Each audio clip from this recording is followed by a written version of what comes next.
that the words that I say, that they be an accurate reflection of what you would have everyone hear. Amen. All right. Well, we are continuing with our sermon series called Kingdom Way. We are looking at the Gospel of Matthew, and we've been doing this for a while now. We've been gaining speed and momentum to this sermon. We started this before Advent. It was the Sunday before Advent, but it was before Advent, right? We started on Matthew, and we've gone all the way through to now. We're in chapters 24 and 25 today. And that's we are going in. What we're doing in Lent is we're spending time in Holy Week, right? We're spending time in Holy Week. So the first Sunday in Lent, a few Sundays ago, we spent we did the triumphal entry. We did Palm Sunday stuff, where the people were waving around their palm fronds in the air just like they don't care, and they were saying, Hosanna, Hosanna, Hosanna, and then Jesus cleansed the temple and all that stuff, and then all the stuff with the fig tree happened, right? That's all these things we have gone, and we're going through Holy Week through Lent, because you know why? Because there's so much of these Gospels that aren't that we never deal with. And we could deal with them. We could do Palm Sunday on Palm Sunday. Then we'll do a service with a full-on sermon every day, Monday, Tuesday, Wednesday, Thursday, Friday. Well, Thursday and Friday, we're already doing services, right? We do them all, and you guys all would be there too, right? like that's, you wouldn't? That sounds awful to me. You know why? As well? That seems like a lot of work. And I'm kind of fundamentally against doing all that. So what we're doing is we're spending Holy Week in through Lent because there's so much going on. So a couple weeks ago we had Jesus' triumphal entry, right? And last week we talked about woe to you Pharisees and kind of all these religious officials and all of this stuff. And then today, we've been gaining all of this momentum in going towards the cross of Jesus. And we're gaining all this momentum as we come telling the stories and all that stuff. And then we get to chapter 24 and 25. And 24 and 25 is filled with all of these scary verses. It's filled with all this stuff. It's I don't know what to do about it. Here, I got a bunch of examples. This is chapter 24, verse 2. Truly, I tell you, not one stone here will be left on another. Every one will be thrown down. And then continuing on a couple verses later, for many will come in my name claiming I am the Messiah, and he will deceive many. You will hear of wars and rumors of wars, but see to it that you are not alarmed. Such things must happen, but the end is still to come. Nation will rise against nation, kingdom against kingdom. There will be famines and earthquakes in various places. All these are just the beginnings of birth pains. Getting down to verse 19 now. How dreadful it will be in those days for pregnant women and nursing mothers. Pray that your flight will not take place in winter or on the Sabbath. That's that one anyway. Or immediately after the distress of those days, the sun will be dark and the moon will not give its light. The stars will fall from the sky and the heavenly bodies will be shaken. Then will appear the sign of the Son of Man in heaven. And then all the people of the earth will mourn when they see the Son of Man coming in the clouds of heaven in the power and great glory. Yeah. And throw out, and then this is from chapter 25, throw out that worthless servant outside into the darkness where there'll be weeping and gnashing of teeth. It's all these scary verses, right? Like you read this stuff, you're like, whew, that's rough. And this is why we're kind of making a big deal out of all these scary verses, because something happens when we are talking about Matthew 24 and 25 that doesn't really happen too much else in that gospel. Remember, we are accelerating. This is a car metaphor because I like cars, right? It could be NASCAR as well, because that's the sport that Jesus watches. And so we're accelerating. And then what happens is we get to chapter 24 and we stop. And we take it's almost like we take chapter 24, like, ooh, this sounds like different stuff. And we take it, we remove it from the rest of the gospel, and we just forget about what else is happening in the gospel. And there is a modern day prophet that says something about this. His name is Jeremy Clarkson, right? And do you guys know who Jeremy Clarkson is? Appreciate it. Yeah, like that's the rest of you sinners. You don't know? It's a British TV show called Top Gear. He talks about cars all the time. He said, speed has never killed anyone, suddenly becoming stationary. Now that'll get you, right? And that's how we treat the Gospel of Matthew when we get to chapter 24 and 25. Because we're like, oh, it's got all these scary verses. It sounds like the apocalypse. It's talking about the second coming. And we just remove it. And when we remove it, we take away all that momentum that we've gained in the Gospel of Matthew, and we just stop right there. It exists where it does for a reason, right? I want you to think about something. Think about we're in Holy Week, right? We're like 2 or 3 days max away from Jesus coming in Palm Sunday, to people shouting Hosanna, Hosanna, Hosanna. And you know what's happening very next in the next chapter over? It's the Last Supper and Jesus' arrest. We're in the midst of all of this stuff. So let's make an outline real quick. We'll fill it out. So if we remember what happened right before this, it was Jesus talking to all these religious leaders who like to heap burdens onto people, heap burdens onto all these people and have no intention of taking them off. They love to devour widows' homes. They love to do all these things, right? And Jesus says, woe to you, Pharisees, woe to you. It's interesting when you count how many times Jesus says, woe to you, you scribes and Pharisees. Does anyone know how many times he says it in chapter 23? Oh, Gloria. Extra stars for you. I'm not sure what those mean anymore, but extra stars. There's 7. She was right. There's 7 times. If you like Bible numbers, 7's a good number, right? He says it 7 times. Woe to you, Pharisees. All these people that love to heap burdens on you. Right? Heap all these things. They love to tell you how terrible it's all going to be. And they're like, if you would only just do this and that and the other, if you would wear the same shoes that I have on, then the Lord will come and get you. They don't say anything about shoes, but they definitely say that about other things that you got to do. They heap burdens on you, right? And what I really hear in this section of Matthew is this simple fact. You ready? Is that it's recognizing that there is a lot of scary stuff in the world. There's a lot of times that are scary. There's a lot of times when the world just doesn't make sense. Think about the world if we don't take chapter 24 out of the gospel. God's son, Jesus, is about to be arrested, flogged, and all that stuff and put on a cross. It's a scary time, right? And there are those who misuse the faith, who will take God's name in vain to try to put burdens on you. They will take God's name in vain. They'll try to use him and the things that he says against you, right? So that they can then gain something from it. That's what the Pharisees were doing. There's a bunch of people that do that today too, right? There's I'm trying to decide if I want to say something. It's not on the script. I'm not going to. I will say this though. We'll do the short version. Watch out for those preachers and those teachers that only concentrate on the end times. Watch out for them. Woe to you who love to heap burdens on people. They exist for fear and creating anxiety.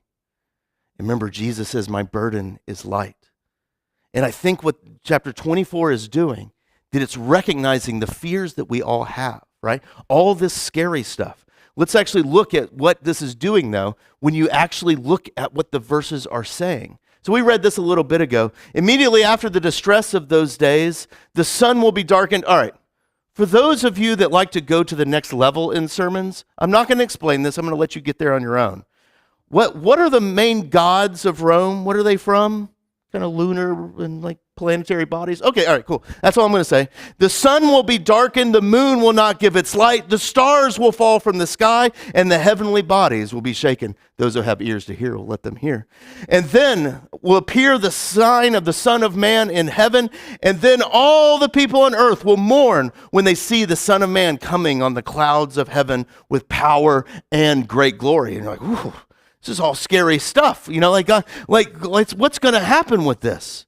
Remember, the cross of Jesus is coming. That's a lot of what we're talking about here. Jesus is arrested in the next probably 3 minutes of reading here, and then he says this right after there. Now learn this lesson from the fig tree. As soon as its twigs get tender and leaves come out, you know that the summer is near. That's interesting that he mentions the fig tree. Right there. Now, do you guys remember where else in Matthew did we talk about the fig tree? Right? Do you remember? Yeah, it's just a couple weeks ago in sermon time, but do you know what it was when you're actually reading the gospel, how much time it is? It's like 6 minutes ago. Maybe, like that. It's not very long ago before that we had this whole bit about the fig tree. So let's put it up on the thing. Remember, we are in Holy Week right now. Jesus comes in on Palm Sunday to all the shouts of Hosanna, Hosanna, save us, save us, save us. He comes riding in on a donkey, not a big white war horse. Remember, it's impossible to look cool while riding a donkey, like that. And so he comes in riding on a donkey, and then he comes and he cleanses the temple. He goes up on top of the temple, and he sees that in the court of Gentiles, they have kicked out all of these people that are blind and lame, those that can't afford to be able to buy their own sacrifices, and they're doing the business of the temple in the court of the Gentiles. And that court of the Gentiles is supposed to be where anyone in the world can come and know that God of Abraham, Isaac, and Jacob is for them. Right? And Jesus sees them kicking all these people out because they got to make a buck. And he turns up over all their tables. Jesus leaves, goes to Bethany, and the next day he's walking towards Jerusalem. And as he's walking towards there, he sees a fig tree, and right in front of him is this road going up the mountain to the temple.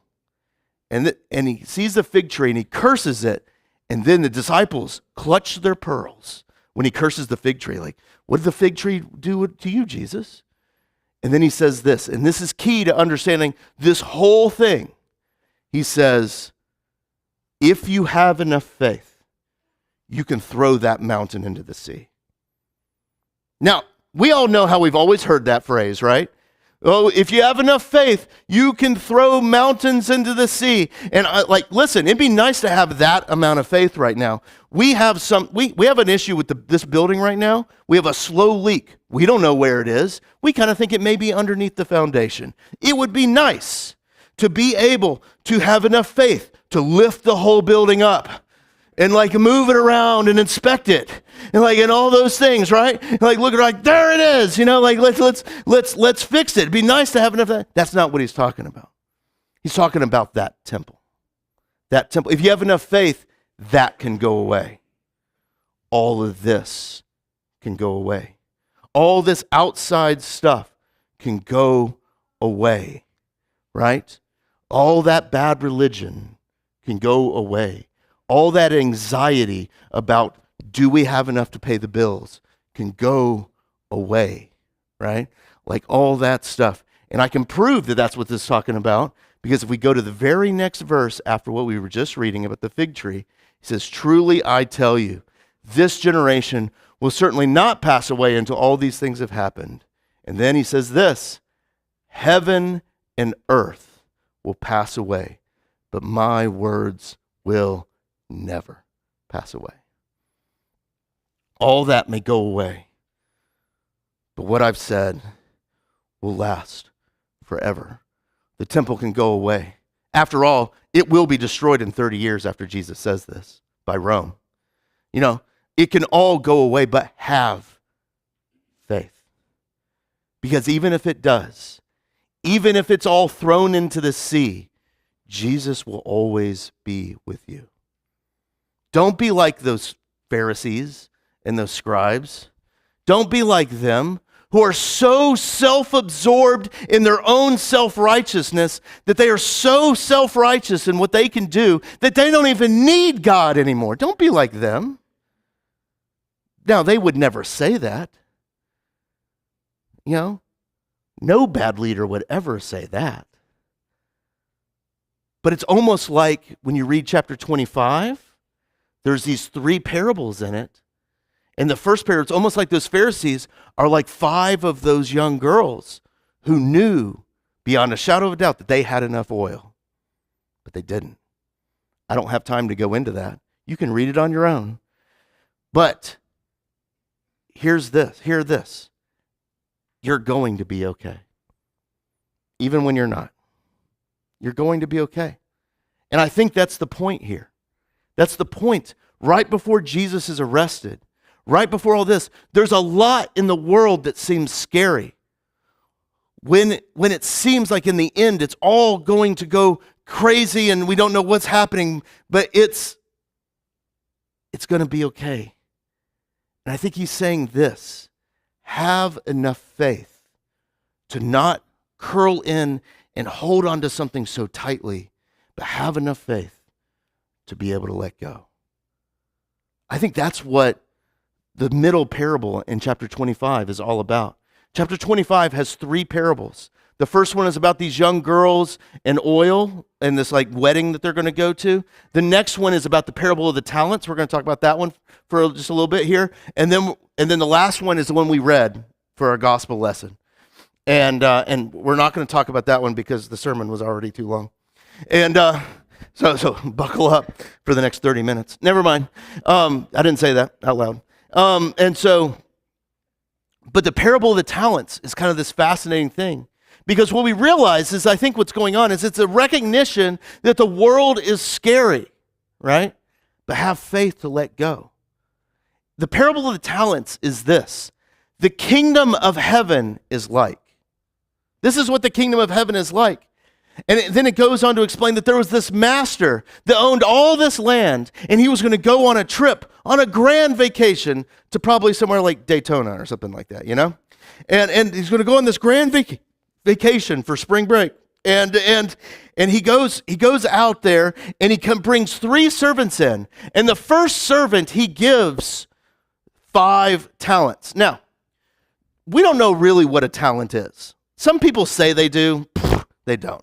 Right? It's a lot of money. It's a lot of money, though. Some people say it's bags of gold now. Like if you look in your study Bible, it'll say it's about $1,000 is 1 talent. The problem is the study Bibles have been saying it's $1,000. I've been hearing it since 1982, right? Like that's, and the reason why, that's the year I was born, right?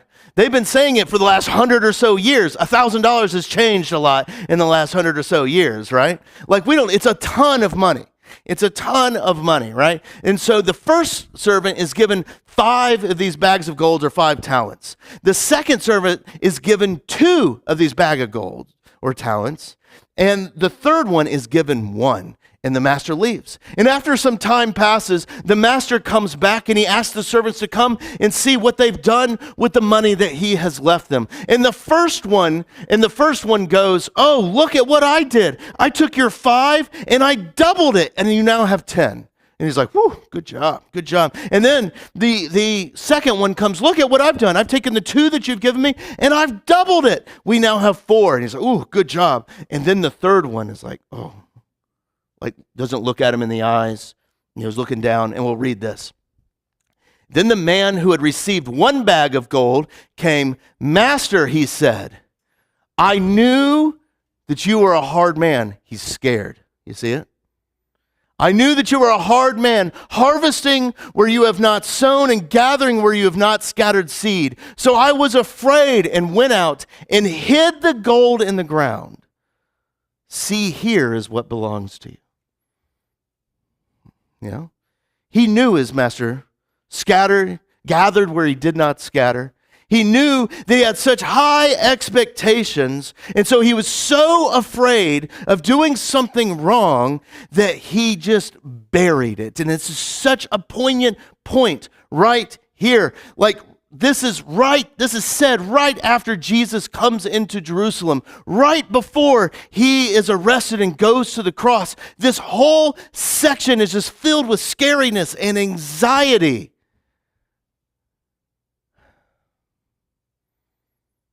I know that you feel lost and scared. I know that there's those feelings that we all have.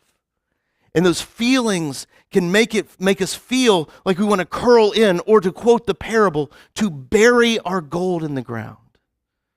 To bury it down deep. And we're so worried about getting this stuff wrong that we will just bury the good things that God has given us into the ground. I mean, let's talk about it for a second. How many Christians have decided to live their lives of fear, and they decide to only consume Christian media, right?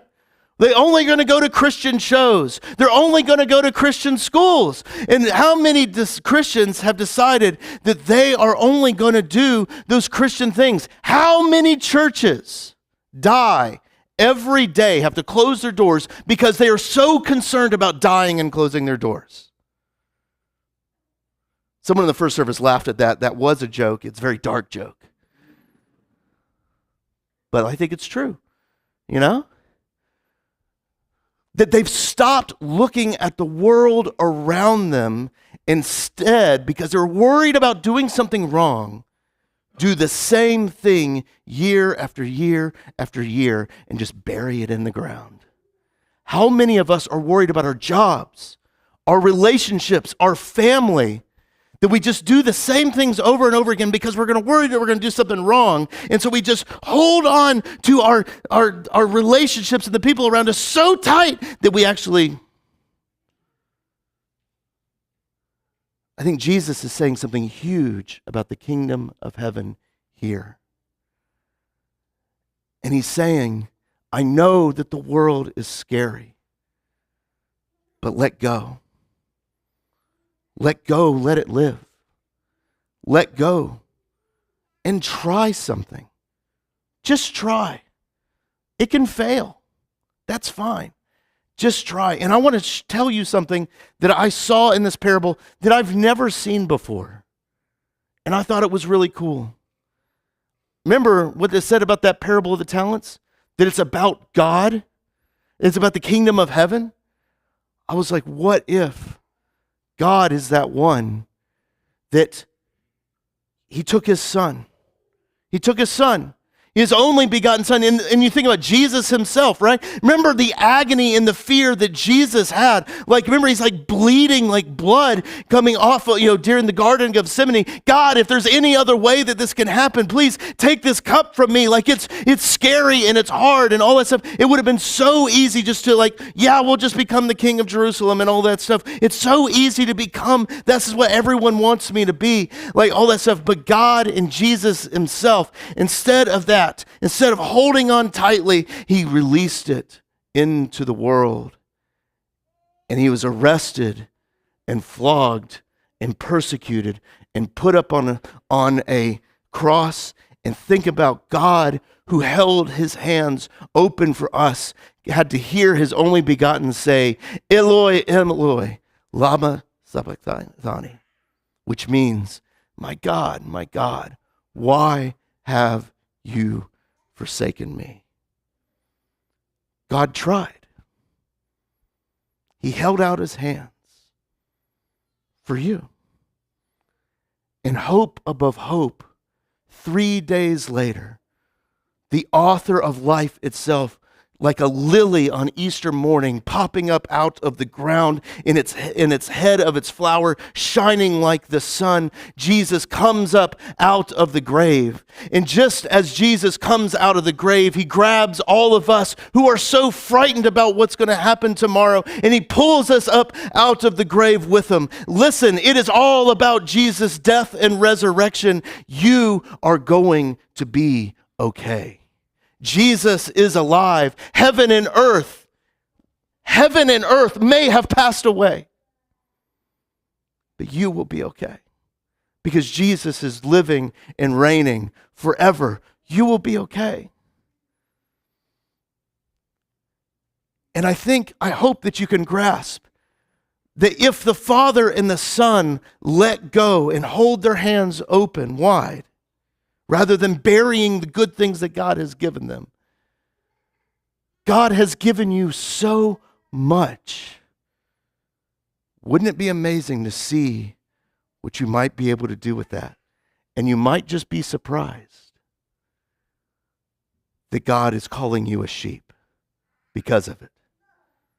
It's backwards. It's beautiful. It's the kingdom way.